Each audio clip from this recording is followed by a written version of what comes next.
Bapak Ibu Saudara? Masih ada semangatnya? Masih ada sukacitanya? Amin. Mari saya undang kita untuk bangkit berdiri. Kita naikkan pujian kita di hadapan Tuhan. Kita mau bersorak-sorai, bersukacita dalam Tuhan. Kita angkat lagu pujian kita. Kami berkumpul bersama hari ini. Satukan hati dan suara memuji-Mu.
Moderator.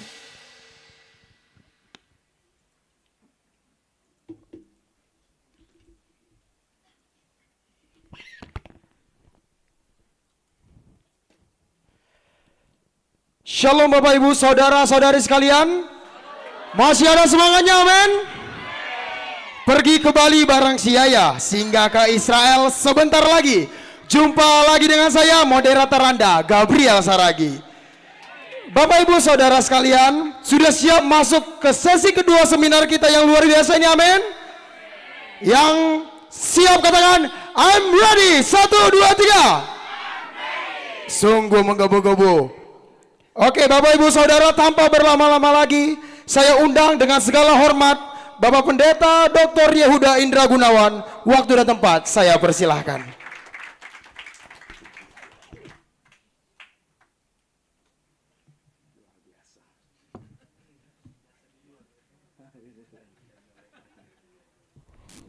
Buah durian 11.000 1 kilo. Murah banget ya. Ada di mana tuh 11.000? Enggak, saya nggak bisa pantun ya. Tapi saya bisa mengajak kita untuk masuk ke sesi 2. Amin. Ya, kita lanjutkan dengan pembahasan Yesus Kristus sebagai pengantara keselamatan. Tadi di sesi pertama kita sudah masuk pada kesimpulan yang menghantar ke sesi kedua ini. Bahwa Allah yang esa adalah Bapa di sorga dan Yesus juga mengajarkan serta meneguhkan Shema Israel bahwa satu-satunya Allah yang benar adalah Allah Bapa. Nah, sekarang kita masuk ke dalam pertanyaan, ya, bagaimana ya Yesus Kristus sebagai manusia yang diutus dan disempurnakan oleh Allah menjadi pengantara keselamatan bagi manusia. Kita membuka Alkitab kita dalam 1 Timotius pasal yang kedua. 1 Timotius pasal 2 ayat yang kelima sampai dengan ayatnya yang keenam. Menjadi pondasi untuk sesi kedua ini, saya mengajak kita membaca bersama-sama 1 Timotius 2 ayat 5 sampai dengan ayatnya yang keenam. Baik, kita baca bersama-sama dua ayat ini, 1 Timotius 2 ayat 5 sampai 6. 1, 2, 3, iya. Karena Allah itu esa dan esa pula Dia yang menjadi pengantara antara Allah dan manusia, yaitu manusia Kristus Yesus yang telah sebagai tebusan bagi semua manusia, itu kesaksian pada waktu yang ditentukan. Saya menggarisbawahi kalimat yaitu manusia Kristus Yesus yang menjadi pengantara antara Allah yang esa dengan manusia. Pengantaranya juga esa, bukan setengah manusia, bukan plus setengah Allah, apalagi bukan Allah itu sendiri, tetapi manusia Kristus Yesus. Allahnya esa, pengantarannya juga esa, yaitu pengantara antara Allah dan manusia, manusia Kristus Yesus. Jadi keesaan Allah tidak meniadakan peran Yesus. Tadi juga ada pertanyaan demikian, ya. Kok Allahnya jadi dua gitu ya? Bukan dua, satu yaitu Bapa. Tetapi juga di sisi lain bukan berarti Yesus ditiadakan, menjadi tidak penting, enggak demikian. Justru sangat penting sekali peran dari Kristus Yesus sebagai pengantara keselamatan ini. Ya. Keesaan Allah menempatkan Yesus secara tepat sebagai pengantara keselamatan. Yang bisa menyelamatkan manusia berdosa adalah manusia. Kita harus mundur kembali ke Kejadian pasal 3 ayat yang ke-15.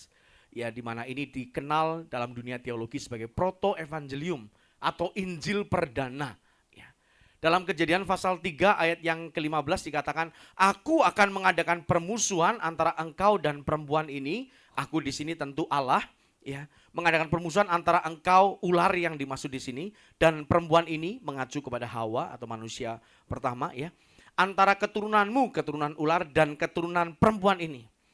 Keturunannya akan meremukkan kepalamu dan engkau akan meremukkan tumitnya. Proto-evangelium, Injil perdana. Luar biasa, ayat ini tidak mengatakan bahwa keturunanku gitu, atau aku sendiri akan datang menjelma jadi manusia untuk meremukkan kepala ular. Alkitab tidak pernah mencatat demikian.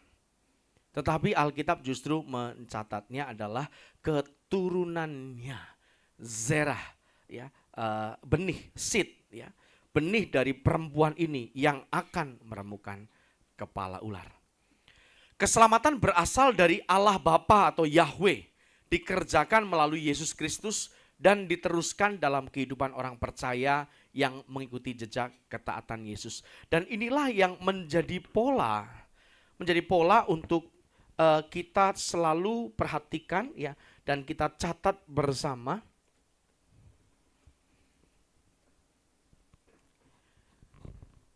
Bahwa inisiator dari keselamatan ini adalah Allah. Keselamatan dari Allah dilakukan oleh Yesus Kristus. Ini adalah inisiatornya. Inisiator keselamatan adalah Allah. Ini adalah eksekutornya yang melaksanakan. Eksekutor adalah Tuhan Yesus dan diteruskan kepada orang-orang percaya.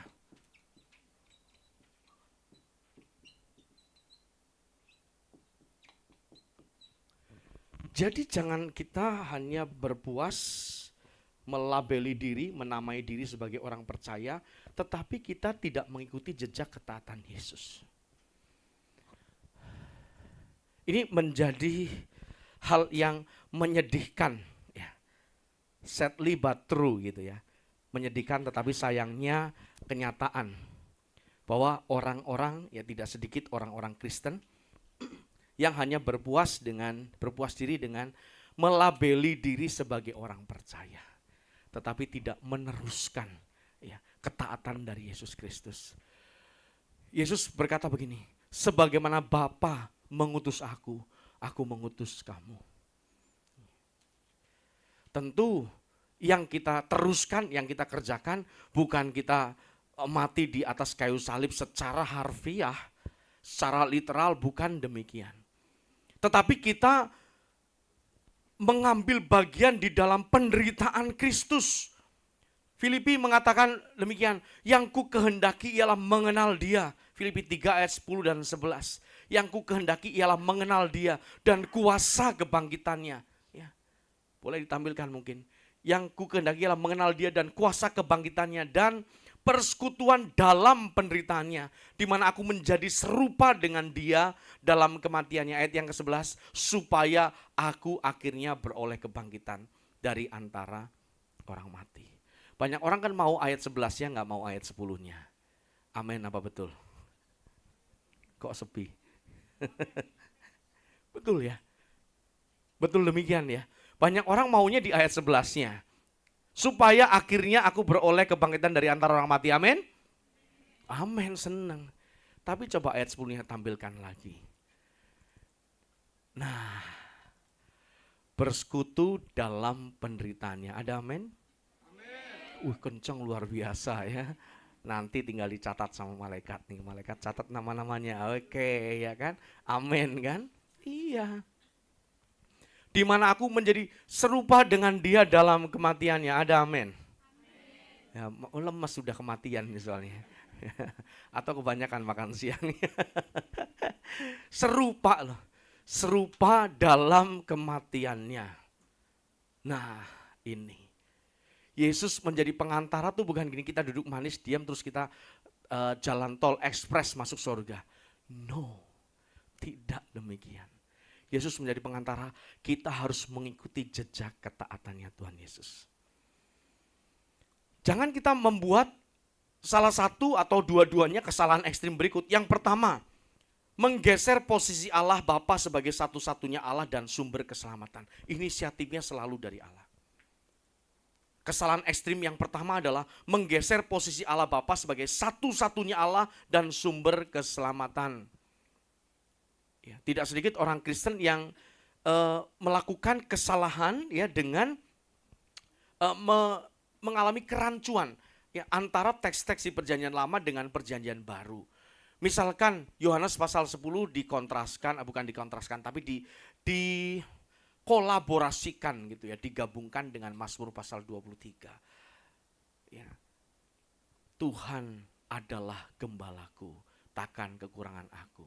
Lalu Yesus berkata, akulah gembala yang baik. Tuh, Yesus ini Yahweh yang ada di Mazmur 23. Itu namanya simplifikasi yang berangkat dari kerancuan.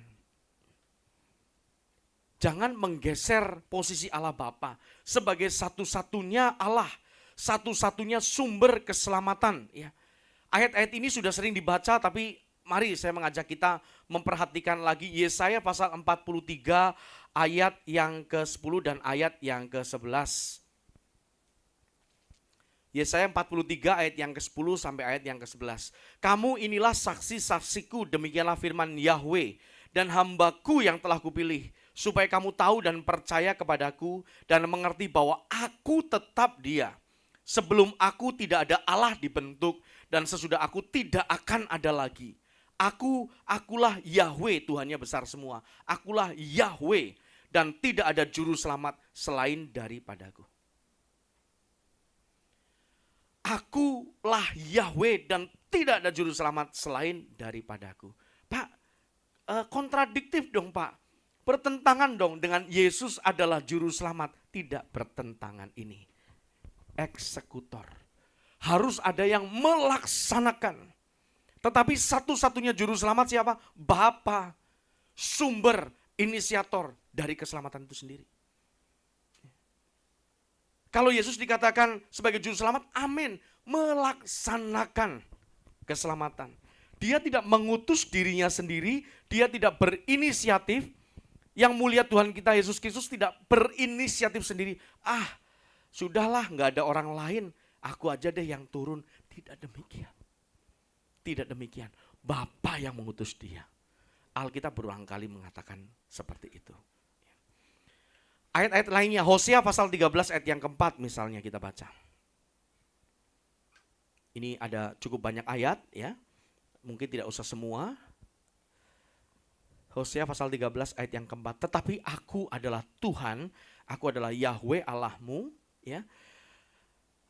Allahmu sejak di tanah Mesir. Engkau tidak mengenal Allah kecuali aku. Dan tidak ada juru selamat selain dari aku. Dan banyak ayat lainnya. Banyak ayat lainnya. Kita bandingkan dengan perjanjian baru. 1 Timotius pasal 2 ayat yang ketiga. Yang mungkin mulai dari pasal 1 ayat pertama dulu. 1 Timotius 1 ayat 1. Iya, boleh. 1 Timotius 1 ayat 1. Dari Paulus, Rasul Kristus Yesus, menurut perintah Allah siapa? Juru selamat kita. Perintah Allah juru selamat kita dan Kristus Yesus dasar pengharapan kita.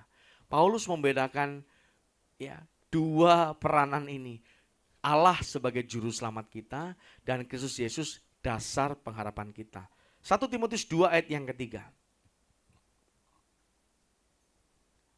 Itulah yang baik dan yang berkenan kepada Allah. Siapa Allah? Loh, kok lemes? Itulah yang baik dan yang berkenan kepada Allah. Iya, juru selamat kita. Ya. Oh, ini maksudnya bukan Allah Bapa ini Pak. Ini maksudnya Tuhan Yesus. Ya, baca yang teliti dong, gitu ya. Baca yang teliti. Allah juru selamat kita. Jangan kita berangkat dari premis lalu memaksakan semua ayat harus sesuai dengan premis kita. Premis artinya seperangkat asumsi dasar yang melandasi ya, pemikiran, penilaian, pertimbangan kita. Jangan kita terbentur dengan premis-premis yang lama lalu membaca ayat Alkitab dipaksa harus seperti yang kita pahami. Nah, ayat berikutnya baru yang tadi kita baca, karena Allah itu esa. Ya, ayat yang kelima ya. Dan esa pula dia yang menjadi pengantara. Jelas pengantara antara Allah dan manusia adalah siapa? Manusia Kristus Yesus. Nah, Bapak Ibu Saudara sekalian, jadi kita melihat di sini ya ada posisi antara Allah Bapa dan Yesus Kristus. Allah Bapa sebagai sumber dan kausa keselamatan, Yesus Kristus sebagai pengantara dan pelaksana keselamatan. Allah Bapa adalah inisiator yang mengutus, menetapkan, menganugerahkan, mengaruniakan anak kepada manusia. Yesus Kristus di sisi lain, dia yang diutus oleh Bapa, taat sepenuhnya kepada Bapa, menyerahkan diri segenap hidupnya kepada Bapa. Allah Bapa punya tujuan mendamaikan manusia dengan dirinya. Memperdamaikan manusia dengan dirinya melalui Yesus Kristus. Maka tadi di sesi pertama ya kita simpulkan bersama bahwa Yesus membawa manusia kepada Bapa. Ya. Nah, bagaimana relasi soteriologisnya? Allah Bapa adalah juru selamat sebagai asal sumber keselamatan. Dan Yesus Kristus sebagai pelaksana atau pelaku dari keselamatan. Pembedaan ini tidak berarti bahwa Yesus bukan juru selamat. Saya harus mengulangi lagi. Saya tidak sedang mengatakan Yesus bukan juru selamat, tidak demikian. Enggak ya, enggak. Yesus adalah juru selamat kita. Amin. Yesus adalah juru selamat. Ya. Pak Heras pun menulis lagu, Yesus engkau Tuhan dan juru selamatku. Tapi dia bukan Allah Bapa. Jangan kita bingung. Ya. Dia adalah anak Allah. Dia anak tunggal Bapa. Dia Tuhan, dia juru selamat. Ya. Tetapi yang digarisbawahi ditekankan di sini adalah bahwa sumbernya, inisiatifnya, kausa atau penyebab keselamatannya adalah Allah Bapa. Keselamatan tidak ada tanpa Elohim Yahweh mengadakannya. Jadi Elohim Yahweh yang mengadakannya, Yesus yang melakukannya. Ya. Yesus yang mengerjakannya. Dengan kata lain, Allah menyelamatkan manusia melalui Yesus. Allah juru selamat, tidak ada selain Dia. Allah menyelamatkan manusia melalui Yesus Kristus. Karya keselamatan Yesus tidak dapat dipisahkan dari Allah, namun dikerjakannya sebagai utusan Allah. Nah, kita masuk ke pembahasan berikutnya, bahwa Yesus adalah juru selamat sejati. Ya. Juru selamat sejati dalam pengertian pelaksana karena Yesus melakukan segenap kehendak Bapa. Ia disebut juru selamat karena Yesus diutus oleh Allah untuk menyelamatkan manusia. Yohanes 3 ayat 16, karena begitu besar kasih Allah akan dunia ini, sehingga ia telah mengaruniakan putranya yang tunggal, supaya setiap orang yang percaya kepadanya tidak binasa. Kata percaya di sini ada sebuah video yang saya tonton sangat baik gitu ya, video edukatif. Kata percaya di sini pasho pisteon. Ada 3 kata di sana, bukan hanya whosoever gitu, siapapun gitu, bukan siapapun ya. Tetapi setiap orang yang percaya, dan percaya di situ menggunakan kata kerjanya PAP. PAP ini bukan istilah orang gaul, tapi present active participle. Nggak tahu kalau istilah orang gaul apa PAP ya. Foto, PAP. Ya, tapi ini kata kerja Yunani yang artinya present active participle. Ini bukan berbicara tentang apa yang sudah kita lakukan di masa lalu, tetapi apa yang saat ini kita terlibat, ya, kita berlangsung dan terus kita kerjakan di dalam hidup kita. Ya, percaya bukan sembarang percaya, tetapi ada keterlibatan secara aktif dalam proses keselamatan Allah. Di mana Allah mengembalikan kita kepada rancangannya yang semula. Jadi ini sinkron dengan pembahasan ini, bahwa setiap orang yang mengaku Yesus adalah juru selamat, bahwa Allah Bapa adalah kausalitas prima, Dia adalah penyebab keselamatan, sumber keselamatan. Konsekuensinya bagi kita apa? Kita harus menaati, kita harus mengikuti, kita harus meneladani jejak kesetiaan dan ketaatan Tuhan Yesus. Kurang dari ini. Lanjutin gak ya? Fake. Kurang dari ini. Ya gagal. Kurang dari ini. Bukan Kristen ya kita. Ngeri kali ya. Ngeri kali, nggak pakai kali pun sudah ngeri ya. Iya. Jadi Yesus juru selamat. Yesus disebut juru selamat karena ketaatannya kepada kehendak Bapa. Lalu jangan dikembangkan, Pak, apakah kalau kita taat kepada Bapa juga kita menjadi juru selamat? Nggak bisa ya. Juru selamat hanya Yesus Kristus, pelaksananya hanya satu, esa pengantaranya. Tetapi kita harus menjadi, tanda petik, Kristus kecil. Ya. Kristus kecil gitu. Ya. Jadi bukan untuk menggantikan marga kita di dunia, ya. Tetapi kita tambahkan marga sorga kita, yaitu Kristus. Ya.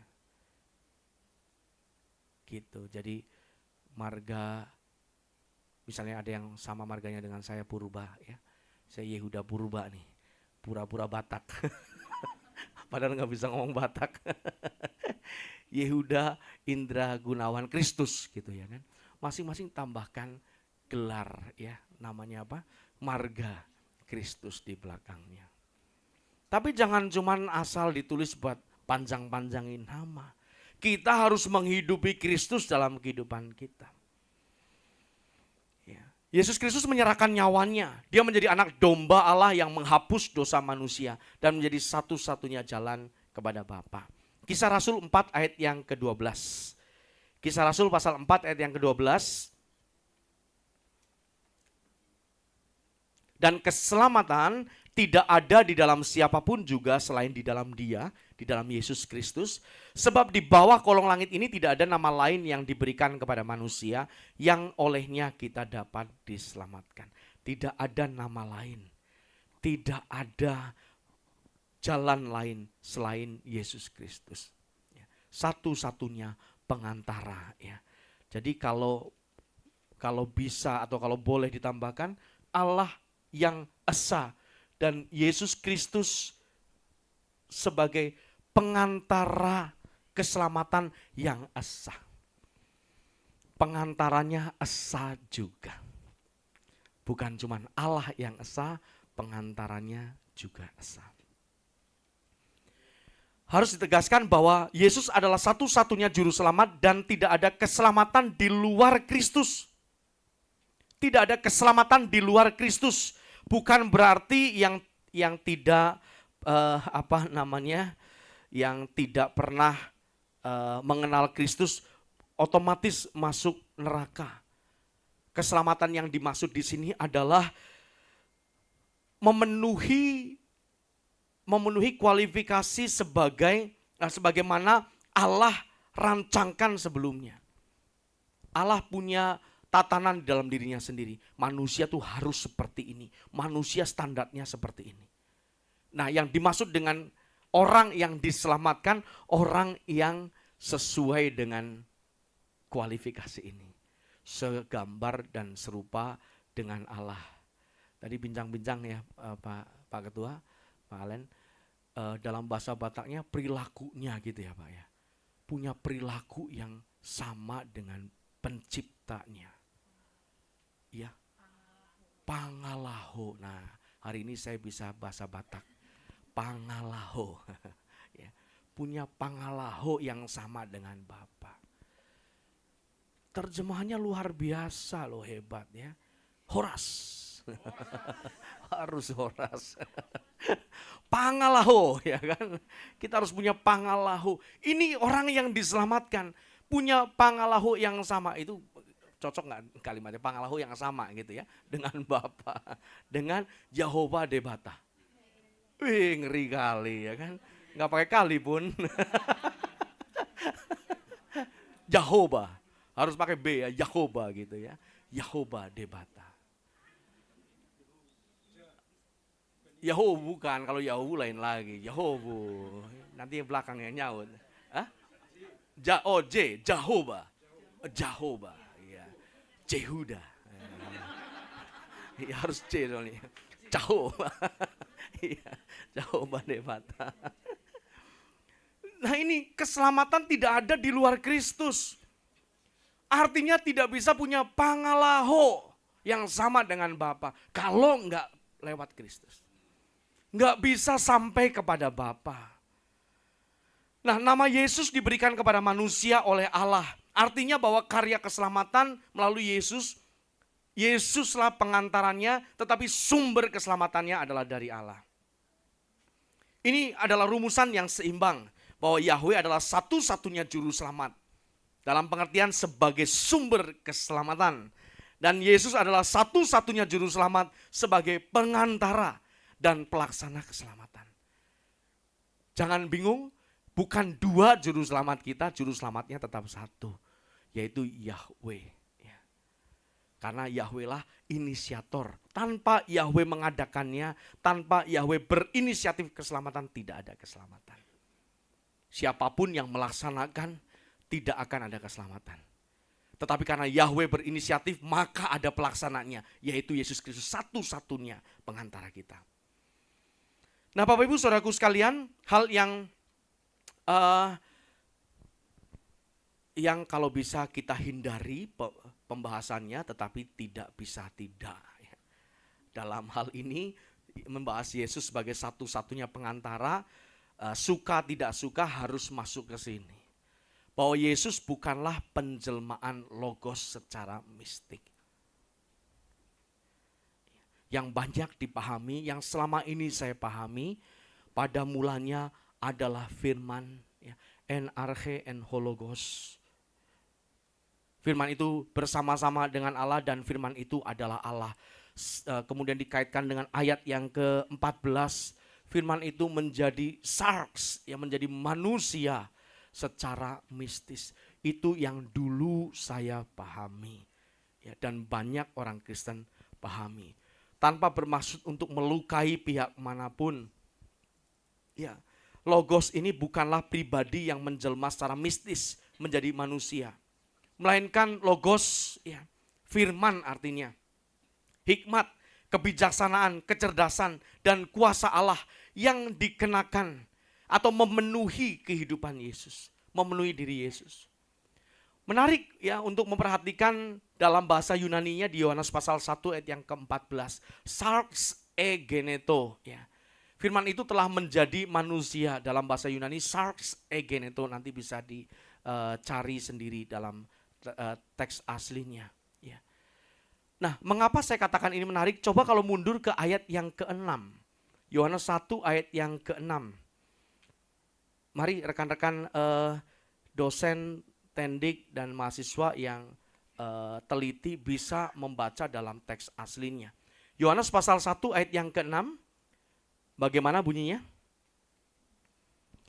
Datanglah seorang yang diutus Allah, namanya Yohanes. Apa urusannya Pak? Ya sama-sama ada seorang atau manusia. Dalam bahasa aslinya menggunakan kata ini. Egeneto anthropos. Yang oleh Alkitab Indonesia diterjemahkan seorang. Ya, kalau boleh ya, harusnya ayat ini diterjemahkan datanglah seorang manusia atau satu manusia, karena egeneto anthropos apestal menos parateu onoma auto Ioannes. Bandingkan dengan ayat 14 tadi, kai hologos sarx egeneto. Kita lihat ada kata kerja yang sama termuat di dua ayat ini, yaitu kata egeneto. Ya, egeneto. Yang di ayat 14, firman itu menjadi, kata egeneto diterjemahkan menjadi manusia, harusnya menjadi daging. Menjadi daging. Firman itu menjadi daging. Kai hologos sarx egeneto. Ayat yang ke-6 pakai kata egeneto juga. Di ayat yang ke-6 tadi, egeneto anthropos. Tapi bukan menjadi manusia, enggak juga. Ya. Datanglah. Ya. Kenapa di ayat 14 tidak hologos? Ya, firman itu datang ke dalam daging. Hologos, hikmat, firman, pengajaran, ya, kecerdasannya Allah datang ke dalam daging. Bukan penjelmaan secara mistis, tetapi firman, hikmat, kebijaksanaan, begitu ya, kecerdasan, kuasa Allah memenuhi diri Yesus. Nah, mengapa saya tidak menghindar pembahasan ini? Karena pemahaman yang dulu saya miliki, kalau itu dipertahankan, kalau Yesus dipahami sebagai Allah yang menjelma secara mistis, maka kemanusiaannya patut kita tanda petik pertanyakan. Patut kita permasalahkan. Kalau Yesus adalah Allah yang menjelma jadi manusia secara mistis, maka kemanusiaannya harus kita pertanyakan atau permasalahkan. Tadi ayat utama kita ya di dalam 1 Timotius 2 ayat yang ke-5 ditekankan sekali di teks Alkitab ini, manusia Kristus Yesus. Kalau kita tidak secara kritis mengevaluasi ya, presupposisi kita, pemahaman kita yang selama ini kita pegang, ya, bahwa Allah menjelma secara mistis jadi manusia. Kita terima ya begitu saja. Maka kemanusiaannya seharusnya atau patut kita pertanyakan. Harus kita pertanyakan. Bagaimana meneladani, bagaimana mengikuti Allah yang menjelma menjadi manusia secara mistis. Ada pertanyaan yang sering diajukan berkaitan dengan tema kenosis ya, dalam Filipi pasal yang kedua ya. Filipi pasal yang kedua ayat yang ke-6 gitu ya. Yang walaupun dalam rupa Allah tidak menganggap kesetaraan dengan Allah itu sebagai milik yang harus dipertahankan, melainkan telah mengosongkan dirinya sendiri dan mengambil rupa seorang hamba dan menjadi sama dengan manusia. Berkaitan dengan tema kenosis ya, harus dibingkai dalam frame atau dalam kerangka yang tepat. Ayat-ayat ini tidak berdiri sendiri tetapi diawali dengan ayat-ayat pertama dari pasal tersebut. Ya, sebenarnya lebih bagus atau seharusnya dibaca dari pasal pertama, tetapi kita tidak cukup waktu ya. Di pasal 2 ayat yang pertama dari Filipi dikatakan begini, jadi karena dalam Kristus ada nasihat, ada penghiburan kasih, ada persekutuan roh, ada kasih mesra dan belas kasihan. Ayat yang kedua, karena itu sempurnakanlah sukacitaku dengan ini, hendaklah kamu sehati sepikir dalam satu kasih, satu jiwa, satu tujuan. Ayat yang ketiga, dengan tidak mencari kepentingan sendiri atau puji-pujian yang sia-sia. Saya berhenti di situ dulu. Nanti Bapak Ibu bisa lanjutkan pembacanya sampai ke ayat-ayat yang terakhir. Ayat 5, 6, 7 dan seterusnya tidak berdiri sendiri. Tetapi konteksnya adalah nasihat tentang sehati sepikir. Ya, tidak mencari kepentingan sendiri atau puji-pujian yang sia-sia. Ayat 5-nya, hendaklah kamu dalam hidupmu bersama menaruh pikiran dan perasaan yang terdapat juga dalam Kristus Yesus. Pikiran dan perasaan itu satu kata ya, phroneo. Itu bentuknya kata kerja. Jadi kalau saya terjemahkan secara bebas, hendaklah kamu berpikiran atau berpola pikir seperti pola pikirnya Yesus Kristus. Haruslah kamu ya, mengikuti pola pikirnya atau memiliki pola pikirnya Yesus Kristus. Pertanyaannya, bagaimana kita bisa mengikuti seorang jelmaan manusia? Seorang Allah, ya, susah ngomongnya ya, Allah yang menjelma secara mistis jadi manusia. Sedangkan tidak ada seorang pun dari kita yang pernah jadi Allah. Ada Bapak Ibu yang pernah jadi Allah, lalu sekarang sedang mengosongkan diri jadi menjadi manusia, menjelma jadi manusia ada? Enggak ada ya? Enggak ada satupun? Puji Tuhan. Saya agak grogi juga, deg-degan kalau ada yang angkat tangan. Apalah yang harus kuperbuat? Lalu karena cawan ini daripada aku. Untungnya tidak ada ya. Enggak ada satupun dari kita yang pernah jadi Allah, lalu mengosongkan diri jadi manusia. Gimana meneladani Yesus? Padahal perintahnya jelas, kamu harus sehati sepikir contohnya Yesus. Ya, sehingga Ibrani dengan jelas berkata, dalam segala hal ia harus disamakan dengan saudara-saudaranya. Tadi ada pertanyaan yang tersisa juga mengacu kepada ayat-ayat itu. Nah, saudaraku sekalian, kita harus memahami Yesus sebagai manusia sejati. Manusia sejati yang dipenuhi firman Allah. Ya. Suratan 2 Yohanes, ya, 2 Yohanes, mari kita lihat. Jadi ada 1, 2, 3 Yohanes. Ini 2 Yohanes cuma satu pasal. Ya.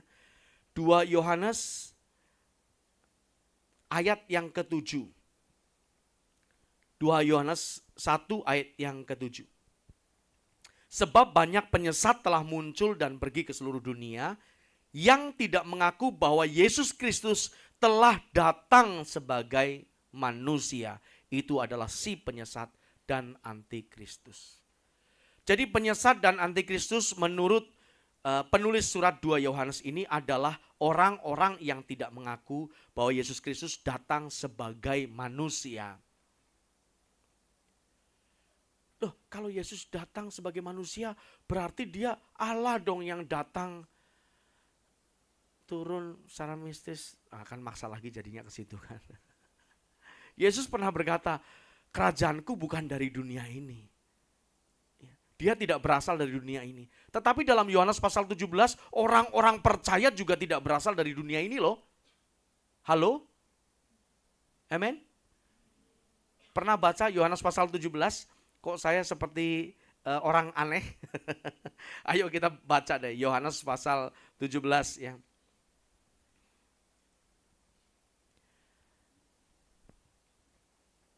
Ayat yang ke-15, ayat yang ke-16.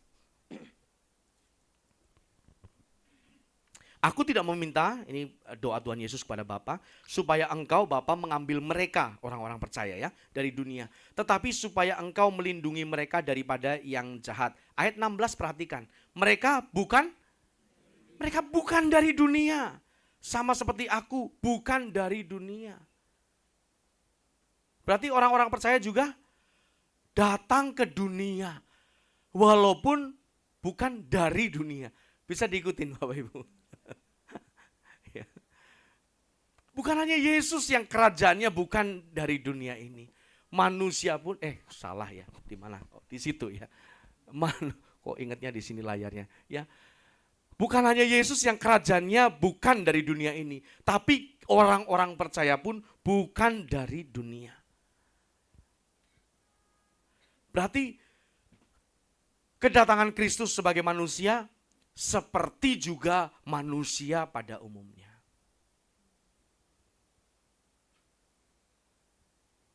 Ini sekaligus masuk ke menjawab tadi pertanyaan tadi. Ya. Ada 1 Korintus pasal 15 tadi ya, yang diwakili oleh Pak Rijen tadi pertanyaannya ya. Oh Yesus yang dari sorga gitu ya. Adam yang dari dunia begitu ya. Ini artinya adalah pengenalan seseorang, pengenalan kita akan Allah yang benar ya. Pengenalan kita yang benar akan Allah yang benar akan membukakan mata rohani kita bahwa kita bukan berasal dari dunia ini. Bahwa kita bertanggung jawab untuk meneladani, mengikuti jejak Kristus. Yesus harus dipahami sebagai manusia sejati yang dipenuhi firman Allah, taat sepenuhnya kepada Allah, menjadi bait Allah, wadahnya logos, wadahnya firman Allah. Maka ia sungguh-sungguh dapat menjadi teladan, menjadi pelopor dan pokok keselamatan bagi manusia. Yesus adalah bait Allah pertama, Allah diam di dalam dia dan pekerjaan Bapa dilakukan melalui dia. Namun ini bukan berarti Yesus kehilangan kepribadiannya atau menjadi alat pasif. Yesus tetap pribadi yang aktif belajar, aktif memilih, taat, bergumul dan akhirnya menang.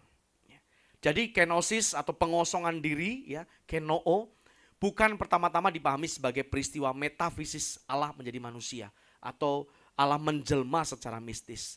Tetapi kenosis harus kita pahami sebagai pola hidup mengosongkan diri, menundukkan kehendak kita. Ya.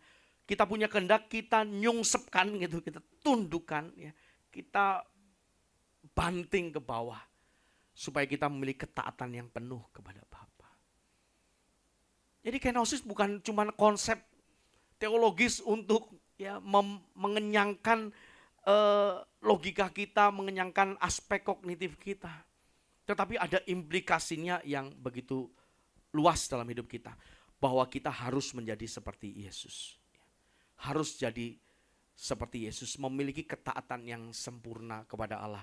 Itu artinya dia menjadi aitios, menjadi pokok keselamatan, penggubah agar kita jadi serupa dengan dia. Nah Bapak Ibu Saudaraku yang dikasihi oleh Tuhan. Ibrani pasal 5 ayat yang ke-7 sampai dengan ayat yang ke-9. Mari kita baca secara lengkap saja. Tadi beberapa kali saya sudah menyinggungnya. Tetapi saya akan membaca secara lengkap ayat-ayat ini. Ibrani pasal 5 ayat yang ke-7 sampai 9. Ya. Ibrani pasal 5 ayat 7 sampai 9.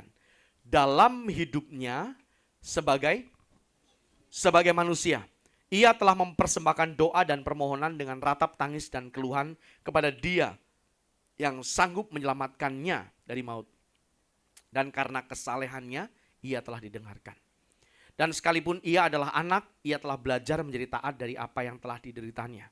Dan sesudah ia mencapai kesempurnaannya, ia menjadi pokok keselamatan yang abadi bagi semua orang yang taat kepadanya. Dalam perspektif monoteisme Alkitabiah,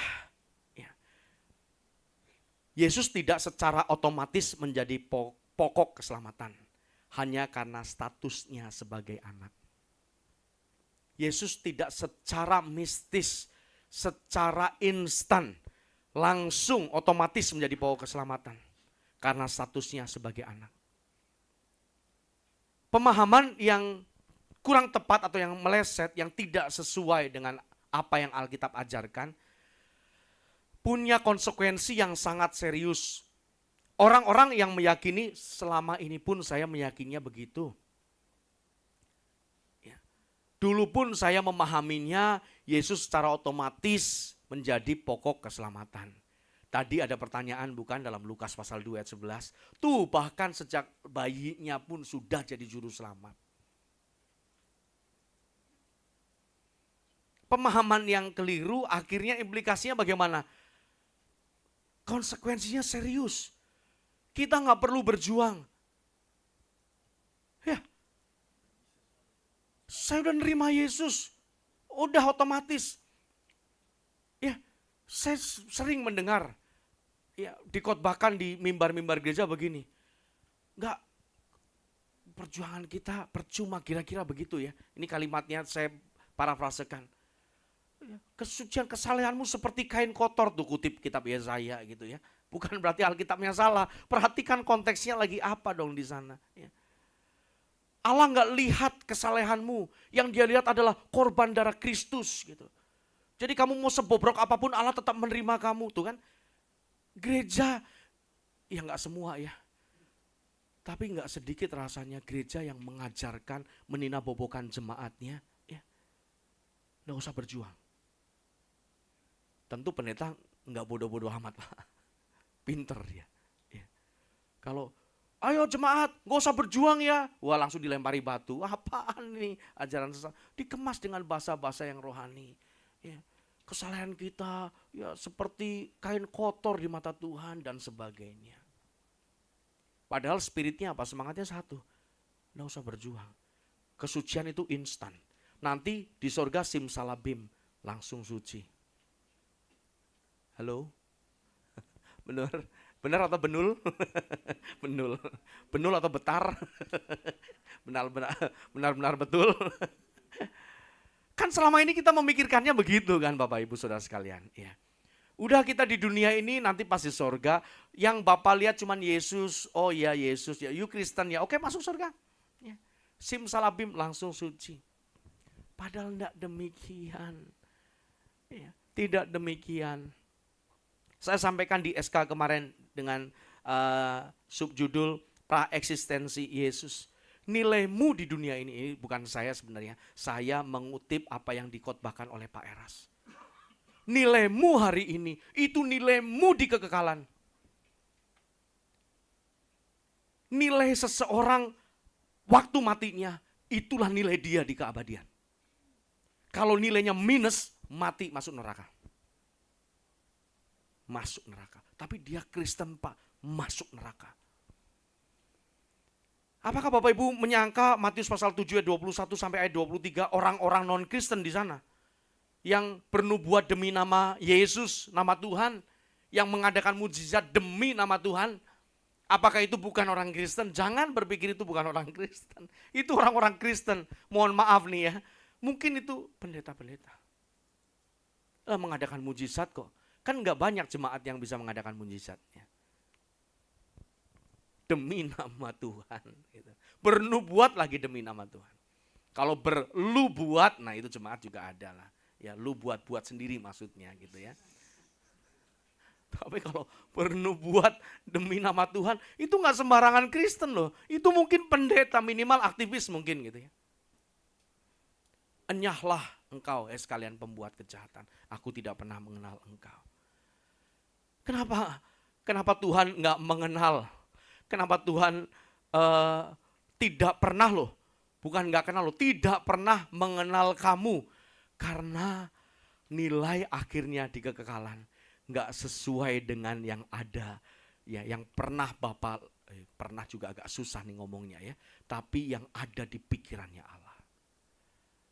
Realitanya beda dengan hasil akhirnya. Ngeri sekali Bapak Ibu. Ngeri sekali. Nah, saya renungkan gitu ya. Saya renungkan jangan-jangan karena pemahaman yang salah. Karena memandang bahwa Yesus Kristus itu bawa keselamatan secara ujuk-ujuk. Apa tuh ujuk-ujuk ya? Secara instan, secara otomatis. Padahal tidaklah demikian. Ayat-ayatnya jelas tadi. Sekalipun ia adalah anak, ia telah belajar menjadi taat. Belajar. Yesus belajar menjadi taat dari apa yang telah dideritanya. Yesus berjuang mencapai kesempurnaannya, bukan secara nepotisme, bukan secara instan, secara mendadak. Maka kita juga tidak boleh berpikir bahwa kesempurnaan itu hal yang mudah. Hal yang nanti saja kita kerjakan. Masih banyak waktu dan sebagainya. Enggak bisa. Ya. Harus kita perjuangkan dengan serius. Katergeseste. Begitu ya, Filipi pasal 2 mengatakan begitu. Kerjakanlah keselamatanmu. Finish it. Selesaikanlah keselamatan, karya keselamatan Kristus dalam hidupmu dengan takut dan gentar. Filipi 2 ayat yang ke-12. Dan Allah akan energon, Allah akan memberikan kita kekuatan, memberikan kita kemampuan, memberikan kita energi untuk melakukan itu. Nah saudaraku yang dikasihi oleh Tuhan, ini kalimat penting untuk kita catat, untuk kita simpan baik-baik. Keselamatan dalam pengertian ini bukan hanya dosa diampuni. Bukan hanya Allah mengampuni dosa kita. Melainkan manusia diubah menjadi seperti Yesus Kristus. Keselamatan bukan sebatas dosa manusia diampuni, tetapi manusia diubah menjadi seperti Kristus. Yesus sebagai pokok keselamatan artinya dia membuka jalan keselamatan. Allah menyediakan jalan keselamatan, yaitu di dalam Kristus. Sehingga Yesus menjadi pola, menjadi pattern, menjadi role model yang sempurna. Model ketaatan yang sempurna. Dan ia menjadi imam besar yang mendamaikan. Allah mendamaikan manusia dengan dirinya sendiri melalui Yesus Kristus imam besar kita. Yesus menjadi pribadi yang olehnya manusia dibawa kembali kepada Allah.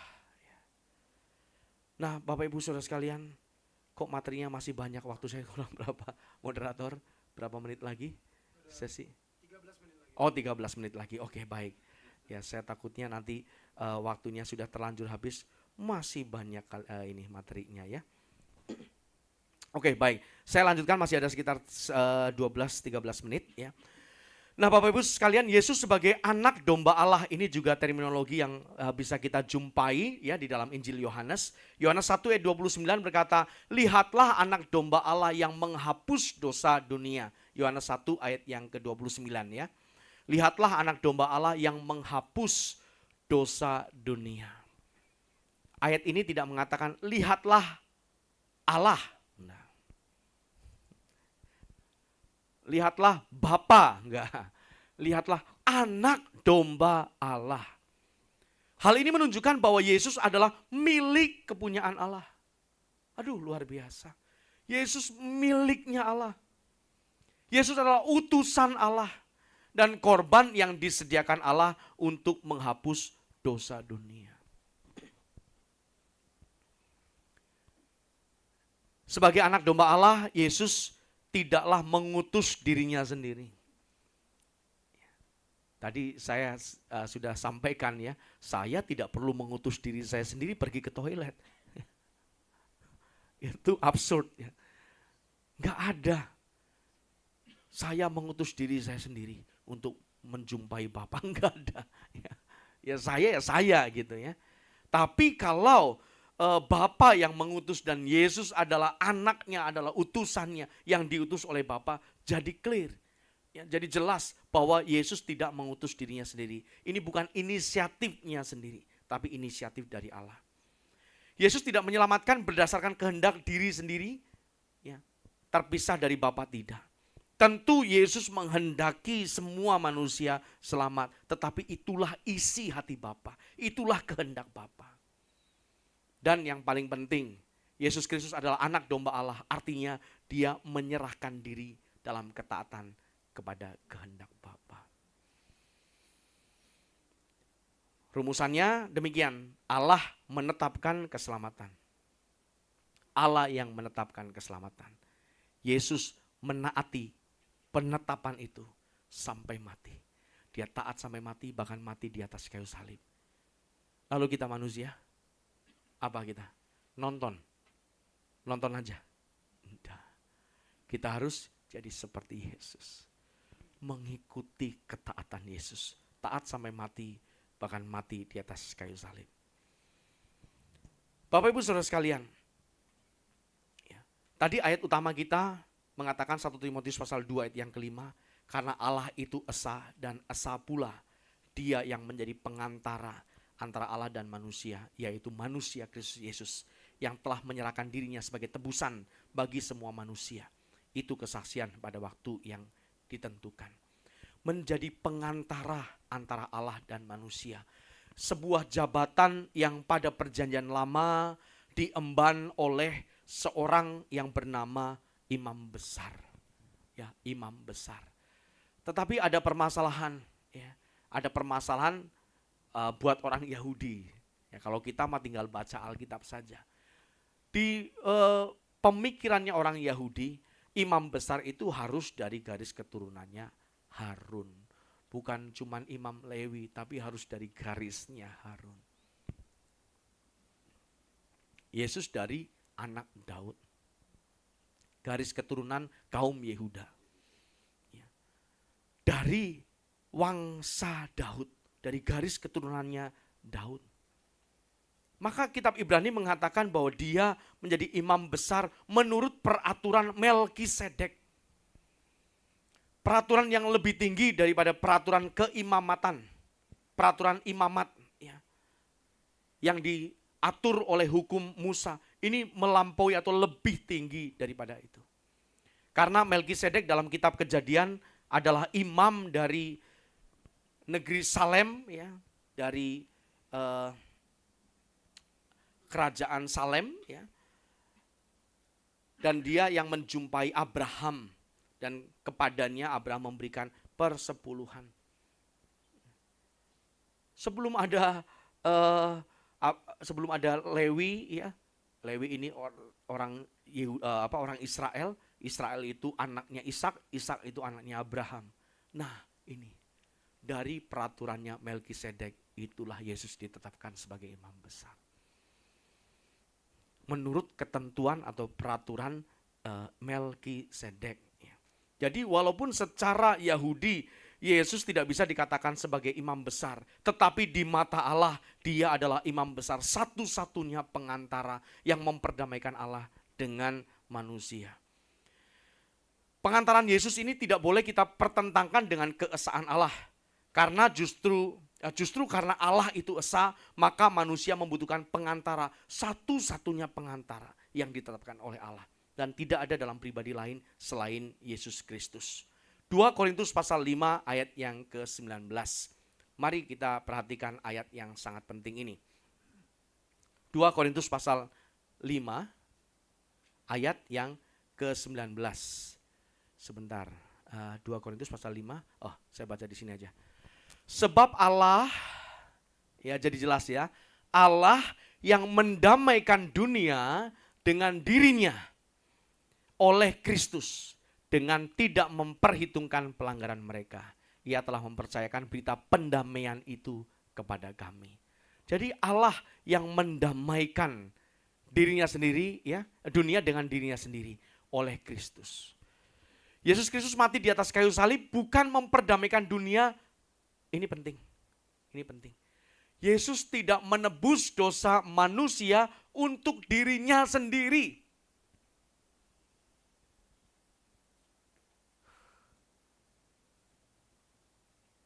Wah, Bapak menghina.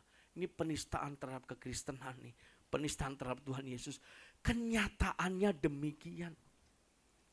Yesus Kristus mati di atas kayu salib demi memenuhi kehendak Allah. Demi menggenapkan pekerjaannya. Memperdamaikan dunia dengan siapa? Dengan diri Allah sendiri. Yesus menjadi jalan pendamaian itu. Tapi bukan objek pendamaian. Masih bersama-sama dengan saya? Masih ada 4 menit, 5 menit ini.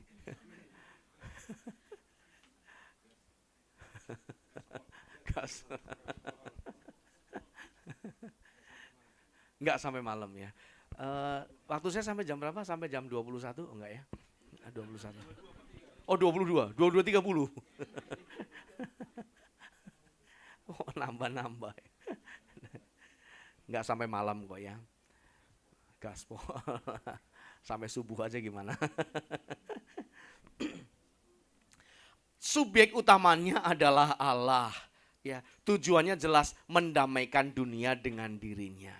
Sarananya, ya, medianya, yaitu oleh Kristus. Dan di sini perlu kita tekankan bahwa Allah Bapa mendamaikan dunia dengan dirinya melalui Kristus. Garis bawahi melalui Kristus, bukan dengan cara yang lain, tidak dengan jalan yang lain. Karena Allah tidak mungkin menjadi manusia untuk mati. Allah tidak mungkin menjadi manusia untuk mati. Allah adalah roh, dia tidak perlu mati.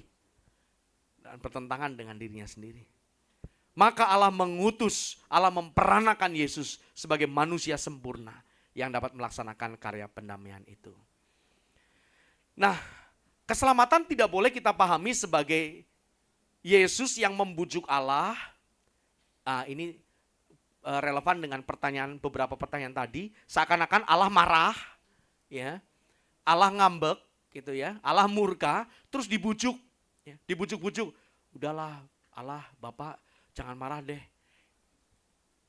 Keselamatan nggak boleh dipahami demikian. Yesus tidak sedang membujuk Allah yang marah supaya mau mengampuni manusia. Sebaliknya, keselamatan adalah inisiatif kasih Allah sendiri.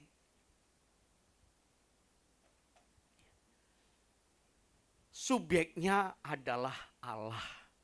Subjeknya adalah Allah. Inisiatifnya adalah Allah. Jadi dia bukan menjadi pihak yang pasif yang dibujuk oleh pihak ketiga gitu ya.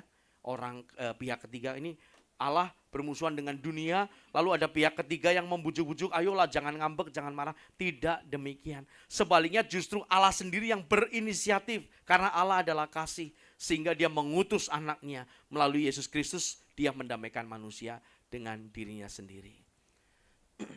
Nah tadi sudah disinggung ya dalam Kisah Rasul 2 ayat 36 bahwa Allah telah membuat Yesus yang kamu salibkan itu menjadi Tuhan dan Kristus. Mari kita baca Kisah Rasul pasal 5 ayat yang ke-31. Kisah Rasul pasal 5 ayat yang ke-31. Aduh. Lemas ya kalau ngebut-ngebut gini. Semoga Anda puas karena saya lemas. Sudah lemas ternyata nggak puas kan repot gitu ya. Kisah Rasul 5 ayat 31. Dialah Yesus Kristuslah yang telah ditinggikan oleh Allah sendiri dengan tangan kanannya menjadi pemimpin dan juru selamat supaya Israel dapat bertobat dan menerima pengampunan dosa. Jadi jangan pernah berpikir bahwa dengan mengajarkan monoteisme Alkitabiah, dengan mengajarkan bahwa kita memiliki Allah yang esa, lalu kita meniadakan Yesus. Apalagi merendahkan Yesus, apalagi meniadakan, kebalik ya. Kita tidak sedang merendahkan Yesus. Sebaliknya justru kita sedang meninggikan, dan bukan kita, sebenarnya kita nggak bisa meninggikan dia. Allah. Ya. Allah sendiri Yang meninggikan Yesus dialah yang telah ditinggikan oleh Allah sendiri. Maka kita pasti menghormati Yesus Kristus. Kita nggak mungkin tidak menyembah Dia. Karena Yesus ditinggikan oleh Allah sendiri. Nah, supayanya bagaimana cara kita meninggikan Yesus? Ya, atau kita menghormati pribadi yang ditinggikan oleh Allah sendiri. Kalau kita bertobat. Kalau kita bertobat dari dosa kita dan menerima pengampunan dosa. Izinkan saya mengakhiri dengan kalimat ini. Allah Bapa adalah sumber keselamatan. Allah Bapa adalah kausa atau penyebab keselamatan. Yesus Kristus adalah pengantara keselamatan. Dan orang percaya dipanggil mengikuti jalan Yesus untuk hidup sepenuhnya bagi kehendak Bapa. Amin. Tuhan berkati. Saya kembalikan kepada moderator.